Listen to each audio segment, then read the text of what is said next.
अहम चीज़ें मैं आपके सामने रखता हूँ। इसमें करप्शन के कुछ मामला हैं जो अब खुल रहे हैं आहिस्ता आहिस्ता।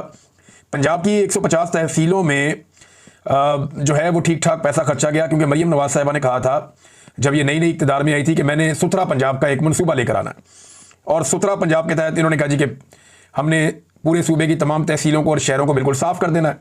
और इसके ऊपर जो है वो एक कंपेन चलाई गई, बहुत सारा जो है वो तजावज़ात हटाने का काम किया गया जी, कचरा भी उठाएंगे, ये सारी चीज़ें हुई। तो पता चला ये काम बहुत बड़ा है। उसके बाद प्राइवेट कंपनियां बनाने का सिलसिला शुरू हुआ, और ये काम माजी में शहबाज शरीफ साहब भी बहुत करते थे। और इन्हीं प्राइवेट कंपनियों में या साफ पानी वाली या दीगर जो थी वो हम माजी में प्रोग्राम करते रहे, मैं भी, अरशद शरीफ साहब भी, और बहुत सारे और सहाफ़ी भी ये करते थे। तो हम बताते थे कि इन कंपनियों के अंदर कैसे मामला ख़राब किए जाते थे। बहरहाल अब ये हुआ कि पंजाब में लोगों ने कंपनियां बनाना शुरू कर दी प्राइवेट, और ये ज़्यादातर कहा जाता है कि फ्रंटमैन थे, और फिर नून लीग का इनके साथ बड़ा ज़बरदस्त लिंक था। अब ये सुथरा पंजाब के लिए जो कंपनियां बनी जिन्होंने पंजाब को साफ करना था, इनके पास अरबों रुपए के फंड चले गए। यानी हर माह जो है वो एक एक तहसील को 8 करोड़ 10 करोड़ मुबैना तौर पे, जो मेरा सोर्स है उसने कहा जी वो इतने फंड्स दिए जाते थे एक एक कंपनी को या एक एक तहसील के लिए, लेकिन किसी भी तहसील में वो काम नहीं हुआ। 1 साल गुजर गया इस सारी सूरत हाल को, और अभी तक तमाम तहसीलों में कचरा बदस्तूर पड़ा हुआ है।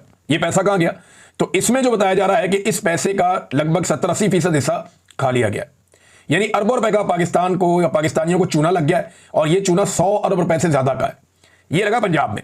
अब इसके बाद इन्होंने सफाई का एक टैक्स लगा दिया, 200 रुपया महीना से लेके 5,000 रुपया महीना तक ये अब टैक्स लेंगे सफाई के नाम के ऊपर आवाम से, ताकि पैसा पूरा किया जाए, कुछ ना कुछ करके खजाने से जो पैसा इन्होंने निकाला। तो ये एक बहुत बड़ा स्कैंडल है। अगर इसका एहतसाब किया जाए या इसका ऑडिट किया जाए कि जो पैसा सुथरा पंजाब के प्रोजेक्ट के अंदर डाला गया, ये कितना डाला गया, कैसे डाला गया, किस तरह गया, किन किन कंपनियों को मिला, उसके बदले में उन कंपनियों ने क्या काम किया, और वो काम देखा जाए, तो ये एक बड़ा स्कैंडल है जो आने वाले दिनों में पकड़ा जा सकता है अगर थोड़ी सी कोई तवज्जो दे। एस्टेब्लिशमेंट की नजर में मरीम नवाज के तमाम स्कैंडल जो हैं वो उनकी सर आंखों पे, और अभी वो किसी किस्म की कार्रवाई नहीं कर रहे, लेकिन आने वाले वक्त में ये कार्रवाइयां होंगी। नादरीन, ये जो बंदा पकड़ा गया जिसका ताल्लुक ब्यूरोक्रेसी से है, और ये आरओ के तौर पे फ़राइज़ भी सरंजाम देता रहा सियालकोट में, इस पे बिलाखिर रेहाना डार साहिबा का स्टेटमेंट भी आ गया है। ये इकबाल संघेड़ा इसका नाम है, और इसने एक हाउसिंग सोसाइटी के एनओसी के मामले पे इसके ऊपर एफआईआर हुई है। यानी एक हाउसिंग सोसाइटी का जो मालिक है उसने ये एफआईआर करवाई है, और इसके अंदर जो अमाउंट बनती है लगभग वो 20 करोड़ के आसपास बनती है, 15 से 20 करोड़ के बीच की एक अमाउंट है। लेकिन अभी तक जो मुबैना तौर पर इतलात आ रही हैं, कुछ रिपोर्ट भी हो गई हैं, क्योंकि पाकिस्तानी रवायती मीडिया इसको एज सच कोई ज़्यादा रिपोर्ट नहीं कर रहा, लेकिन ये आदमी कोई 80 करोड़ के करीब की प्रॉपर्टीज़ का अभी तक तो ये कह चुका है कि जी ये मेरी है। और ये सिर्फ सियालकोट की दूध की मैं आपको बात बता रहा हूँ। सियालकोट के बाहर इसके पास क्या है, इसके ऊपर से रिकवरी इससे हो रही है, और पुलिस करप्शन का पैसा इससे जो है वो एंटी करप्शन रिकवर कर रही है। अब ये जो सोसाइटी का मालिक है वो कहता है जी कि मेरी हाउसिंग सोसाइटी के एनओसी मनसूख किए, मामलात को चलाने के लिए हाउसिंग सोसाइटी का मालिक होटल के कमरे बुक करवाता रहा, और इकबाल संघेड़ा नकद रकम, गाड़ियाँ, घड़ियाँ, इमारतों के किराए में हिस्सा लेता रहा। लंदन में खातून के नाम पैसे मंगवाए। एफआईआर का मतन एंटी करप्शन में मुकदमा शहरी जाहिद जावेद के बयान पर दर्ज किया गया। अब नाज़रीन एक और चीज़ मैं आपको बताता हूँ। ये सोसाइटी वाला मामला एक शहरी ने दरखास्त दी थी, इसकी जरा तस्वीर कर दें थोड़ी सी आप। ये जो ब्यूरोक्रेट पकड़ा गया है ना, ये अकेला नहीं है, इसके थ्रू पूरी एक चेन है जो इस वक्त एस्टेब्लिशमेंट को पता चल गई है। और आपको पता है एंटी करप्शन हो जाए, नायब हो जाए, एस्टेब्लिशमेंट कंट्रोल करती है उसे, तो उन्हें पता चल गया इसमें कौन कौन शामिल है, और बहुत सारे लोग नरगे में आ गए। इसमें कोई ब्यूरोक्रेट्स भी हैं, कोई पुलिस वाले भी हैं, और उनमें से कुछ ने जाके बयान भी दे दिए कि ठीक है जी हमने पैसे लिए थे। अब ये पैसा अगर मिला जुला के देखें तो फिर तो ये अरबों रुपए बनते हैं, लेकिन इससे जो रिकवरी होनी है वो 15 से 20 करोड़ होनी है, तो बाकी पैसा कहां जाएगा? बाकी पैसे के बारे में कहा जाता है कि वो खाने पीने का बंदोबस्त कर लिया गया। तो ये एक स्कैंडल है। इसमें ख्वाजा आसिफ साहब परेशान है मुख्तलिफ इतलात के मुताबिक, लेकिन रेहाना डार साहिबा खुश है, उनके साथ इसने ज्यादती की थी। रेहाना डार साहिबा कहती हैं कि अल्लाह की लाठी बड़ी बेआवाज़ है। एडीसीआर ने सियालकोट के अवाम का रिजल्ट बदला था। मैं 60,000 से ज्यादा वोटों से जीती थी, और पूरा सियालकोट नहीं बल्कि सारा पाकिस्तान भी जानता है कि ख्वाजा आसिफ को जिल्लत आमेज शिकस्त हुई। एडीसीआर ने अवाम के फैसले में खयानत की, और बुरी तरह हारने वाले ख्वाजा आसिफ को जाली फार्म 47 बनाकर उसकी जीत का ऐलान किया। मैंने अल्लाह की अदालत में उस वक्त ही अपना मुकदमा पेश कर दिया था। अब एडीसीआर अल्लाह की पकड़ में है, और ख्वाजा आसिफ भी अल्लाह की सजा से नहीं बचेगा। इन्होंने सियालकोट के अवाम के साथ फ्रॉड किया। एडीसीआर से बड़ा मुजरिम ख्वाजा आसिफ है, जिसने आज भी मेरी सीट पर धौंस, धांधली और फ्रॉड से कब्जा किया हुआ है।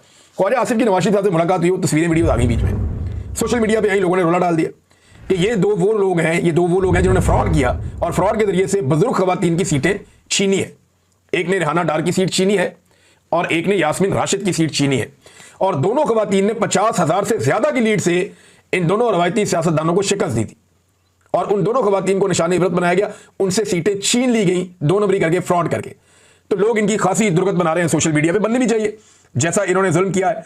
एक और स्कैंडल भी नाज़रीन अभी जो है वो आ सकता है आने वाले दिनों में, लेकिन एक बात खातिर आप जमा रखिएगा कि एस्टेब्लिशमेंट को करप्शन में किसी किस्म की कोई दिलचस्पी नहीं है। पाकिस्तान में करप्शन खत्म करने में एस्टेब्लिशमेंट ने अपना काम निकालना होता है। घी सीधी उंगली से निकले वो निकाल लेते हैं, उंगली टेढ़ी करनी पड़े वो उंगली टेढ़ी कर देते हैं। ये लोगों के करप्शन के केसेस या ये छोटी मोटी कमजोरियां, लोगों की वीडियोस ऑडियोज करप्शन के केसेस, ये एस्टेब्लिशमेंट अपने पास महफूज रखती है उस वक्त के लिए जब कोई बंदा आपे से बाहर हो या उस बंदे से कोई काम पड़ जाए। तो जब काम पड़ता है तो फिर ये उंगली टेढ़ी भी कर लेते हैं। ये उंगली टेढ़ी करने का थोड़ा सा इशारा आप समझ लें। एस्टेब्लिशमेंट को करप्शन से कोई मसला नहीं है। अगर एस्टेब्लिशमेंट को करप्शन से मसला हो तो चीनी और गंदम स्कैंडल में सबसे बड़ी करप्शन इस वक्त पाकिस्तान की अभी इस वक्त वो पड़ी हुई है। अगर एस्टेब्लिशमेंट को करप्शन से मसला हो तो NRO 2 भी ना देती और NRO 1 भी ना देती, जो इन्होंने दिया, बार बार दिया। बहरहाल ये जो MNAs का फंड्स में जो पैसा दिया गया उसका भी ऑडिट करवाया जाए तो बहुत कुछ निकलेगा और सुथरा पंजाब में, पूरे पंजाब में PMLN की कारकर्दगी निकल आएगी। तो ये बड़ा जबरदस्त एक मामला है जो सामने लाया जा रहा है। कुछ लोग कह रहे थे कि जी मोहसिन नकवी को वज़ीर आज़म पाकिस्तान बनाया जाएगा, और कुछ लोग कह रहे हैं कि ये मुमकिन ही नहीं है, ये कैसे हो सकता है, वो अकेला है, अगर उसको MNA बना भी देते हैं तो वो कैसे वज़ीर आज़म बनेगा। देखिए मैं आपको ये बात क्लियर कर दूं कि अगर उसको MNA बनाकर वज़ीर आज़म बनाना मतलूब हुआ पाकिस्तान की मिलिट्री एस्टेब्लिशमेंट को, तो PMLN और पीपल्स पार्टी अच्छे बच्चों की तरह ये काम कर भी देंगे। अगर किसी को ये लगता है कि नवाज शरीफ इनकलाबी हो जाएगा या शहबाज शरीफ इनकलाबी हो जाएगा या जरदारी कहेगा कि नहीं ये नहीं हो सकता, तो ये ज़मीन आसमान का फ़र्क है इन बातों में, ये हो ही नहीं सकता। ये फौरी तौर पे मोहसिन नकवी को भी अपना वज़ीर आज़म तस्लीम कर लेंगे अगर इन्हें ऑर्डर आ गया तो, और ये इंप्लीमेंट ऐसे करेंगे कि आपको लगेगा जैसे सारा कुछ नेचुरल तरीके से हो रहा है। बहरहाल जब बनाना होगा मोहसिन नकवी को फिर, लेकिन मुझे अभी तो लगता है कि हनूज दिल्ली दूरस्त ऐसी कोई बात मुझे दिखाई नहीं दे रही। नाज़रीन, मलिक रियाज साहब के बारे में जो खबरें छप रही है ना, मेरे पास बड़ी पक्की इंफॉर्मेशन आई है, मैं आपके साथ शेयर करता हूं। एक तो मलिक रियाज साहब के एक रिश्तेदार हैं, ये उनके कज़न वसीम साहब इनका नाम है, उन्हें गिरफ्तार कर दिया गया, गिरफ्तार नहीं अगवा कर दिया गया, और ये शख्स जो है उसको लापता कर दिया गया है, इसका पता नहीं चल रहा। मलिक रियाज वालों ने बहुत कोशिश की होगी, हाथ पांव मारे होंगे, उनके भी बहुत ताल्लुकात हैं अंदर बाहर, उन्होंने हर तरफ कोशिश की होगी, लेकिन ये बंदा नहीं छोड़ रही एस्टेब्लिशमेंट और दबाव डाल रही है। और इस बंदे का, अब कुछ लोगों ने मुझे बताया कि इस बंदे का मलिक से डायरेक्ट कोई उस तरह ताल्लुक है नहीं, लेकिन मुझे हुकूमती लोगों ने एक दो बातें कंफर्म की हैं जो मेरे सोर्स हैं गवर्नमेंट में। वो ये कहते हैं कि मलिक रियाज से हमें कुछ और नहीं चाहिए, जो कन्वर्सेशन पाकिस्तान की एस्टेब्लिशमेंट की और हुकूमत की मलिक रियाज के साथ चल रही है उसके बारे में कुछ इंफॉर्मेशन मैं आपको देता हूं। मलिक रियाज से पाकिस्तान की टॉप लीडरशिप जो है, वजीर आज़म लेवल से लेकर जरदारी लेवल तक और बाकी जो इंपॉर्टेंट लोग हैं, उन्होंने बराह रास्त रब्ता किया। पाकिस्तान की एस्टेब्लिशमेंट का बराह रास्त रब्ता मलिक रियाज के साथ है। ये अगर किसी को लगता है रब्ता नहीं है तो ये गलत बात है, मलिक रियाज के साथ इन सबका रब्ता है। मलिक रियाज को ये ऑफर दी जा रही है और बार बार दी जा रही है, और मैं आपको जो ऑफर के अल्फाज है वो बताने वाला हूं कि उसे कहा गया कि मलिक साहब ताड़ी चांदी हो जाएगी, तुसी सिर्फ इमरान खान के खिलाफ गवाही दो आके कि इन्हें ताड़े को फायदा चुके हैं। तो इस पे मलिक रियाज ने इनकार कर दिया। अब चांदी हो जाएगा मतलब यह है कि ये करप्शन से तो एस्टेब्लिशमेंट को कोई फर्क नहीं पड़ता। ऐसी कोई बात नहीं है कि मलिक ने कोई करप्शन कर दी जिसकी वजह से सारी दुनिया यहां पे करते ही ऐसे काम है, अजीबोगरीब तो काम हो रहे हैं पाकिस्तान में। तो ये करप्शन का मामला नहीं है, मामला है इमरान खान के खिलाफ गवाही का, और मलिक रियाज ने उससे इनकार कर दिया। और मुझे एक बंदे ने बताया कि मलिक रियाज ने हल्फन कहा है पाकिस्तान की हुकूमत को और एस्टेब्लिशमेंट को कि मैं आपको हल्फन कहता हूं कि इमरान खान ने मेरे से कोई फायदा नहीं लिया और ना वो कोई जाती फायदा मेरे से लेना चाहता था और ना मेरी और उसकी ऐसी कोई डील थी। ये मलिक रियाज ने बाकायदा गवर्नमेंट को और एस्टेब्लिशमेंट को बताया, और उसको जवाब ये दिया गया कि हमें पता है इस बात का, लेकिन हमें गवाही चाहिए। अगर गवाही दो, आपको निकालना हमारा काम है मलिक साहब, और आपकी चांदी हो जाएगी पाकिस्तान में, सारी चीजें आपकी नॉर्मलाइज हो जाएंगी, बेफिक्र होकर पाकिस्तान में भी काम करो, बाहर भी काम करो, कोई नहीं छेड़ेगा। लेकिन मलिक रियाज ने कहा जी मैंने ये नहीं करना। मुझे ऐसा लगता है कि मलिक रियाज ने सारी जिंदगी पैसा कमाया और पैसे को एंजॉय किया, और अब मलिक रियाज को हादसाती तौर पे जब इस सूरत का सामना करना पड़ा तो उसने जब इनकार किया तो पाकिस्तानियों ने उनको इज्जत भी बहुत दे दी, और जब पाकिस्तानियों ने मलिक रियाज को इज्जत दे दी तो अब लगता है कि मलिक रियाज साहब को वो भी पसंद आ गई, और अब वो नहीं चाहते कि जनाब वो इमरान खान के खिलाफ झूठी गवाही देकर अपना नाम जो है वो ऐसे लोगों में लिखवा ले जो कंप्रोमाइज्ड हैं, कमजोर हैं और कौम उनसे नफरत करती है।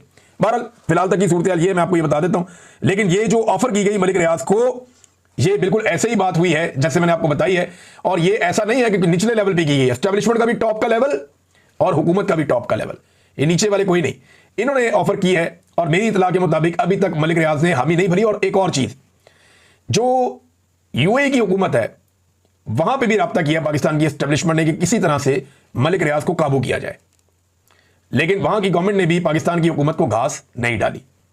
यानी इन्होंने कोशिश की कि मलिक रियाज को किसी तरह से वहां पे दबाव डालें, उनसे बात करें, रिक्वेस्ट करें, मलिक रियाज हमारे हवाले हो जाए, लेकिन उन्होंने इस मामले में मलिक रियाज के मामले में घास नहीं डाली। तो ये मामला भी यहां पे रोक देते हैं और खबरें हैं जी मैं आपके साथ शेयर करूंगा। एक और चीज़ है नाज़रीन, ये हुकूमती सहाफ़ी बेचारे बावले हुए पड़े, रोज़ाना लिख देते हैं, बोल देते हैं कि इमरान खान खत्म शुद्ध, इमरान खान की सियासत खत्म हो गई, पीटीआई खत्म हो गई, लेकिन फिर रोज़ाना उसी पीटीआई के बारे में प्रोग्राम भी करते हैं, उसी के बारे में खबरें भी करते हैं, सारा दिन उसी पार्टी को, उसी लीडर को डिस्कस करते हैं और शाम को एक ट्वीट करके सो जाते हैं कि इमरान खान खत्म हो गया। तो मेरा ना वैसे एक मशवरा पाकिस्तान तहरीक इंसाफ को, वो इन्हीं सहाफ़ियों के जब प्रोग्राम में जाएं तो जब भी ये सहाफ़ी कोई पॉलिटिकल सवाल पूछें तो इनको चाहिए मौसम पे बात करें, एंटरटेनमेंट पे बात करें, फैशन पे बात करें, म्यूजिक पे बात करें, सियासत पे बात ही ना करें। जब ये एंकर सवाल करे तो इनको जवाब दें कि यार वो तो खत्म हो गया, आपने खुद लिखा था खत्म शुद्ध, तो जो खत्म शुद्ध हो गया तो उस पर आप सवाल क्या करते हैं, छोटे दफा करें, आए म्यूजिक पे बात करते हैं। इनको जरा आईना दिखाना चाहिए एक पॉलिटिकल पार्टी को। आप ये कैसे कह सकते हैं कि खत्म शुद्ध, यानी इतने बुरे हालात हैं पीएमएलएन के, बेड़ा गर्क हो गया उनका आवाम के अंदर, आज तक हमने किसी ने नहीं कहा कि खत्म शुद्ध। हाँ, ये कि उन्होंने अपनी सियासत तबाह कर दी, बर्बाद कर दी, और मैं बार बार ये कहता हूं कि नवाज शरीफ के पास चांस एक ही है कि वो अवामी मैंडेट वापस करें। एक ही चांस है कि वो कौम से माफी मांगे, वो कहे जी ठीक है अवामी मैंडेट है, मैं अपने वापस अपने मौके पे जाता हूं और मैं वही बात करूंगा जो हक वाली बात है, आओ बैठो, बैठ के एस्टेब्लिशमेंट को सियासत से बाहर निकालते हैं, फिर तो मियां साहब की बात बन जाएगी। नाज़रीन, यहाँ पे शेर अफजल मरवत ने एक स्टेटमेंट दिया अलीमा खान के बारे में, अलीमा खान साहबा ने एक स्टेटमेंट दिया शेर अफजल मरवत के बारे में, और ये जो स्टेटमेंट है ये बढ़ते जा रहे हैं, एक दूसरे के खिलाफ स्टेटमेंट्स आ रहे हैं, शेर अफजल का अलीमा खान के बारे में, अलीमा खान का शेर अफजल के बारे में। लेकिन इसमें एक स्टेटमेंट आ गया बीच में अदील हबीब साहब का। अदील हबीब साहब जो हैं वो जर्नलिस्ट हैं और siyaasat.tk को ओन करते हैं। ये पाकिस्तान से बाहर मौजूद हैं और अमेरिका में या कनाडा में है गलबन आजकल, और इन्होंने एक बात बताई शेर अफजल मरवत के बारे में, मैं हैरान हो गया सुन के।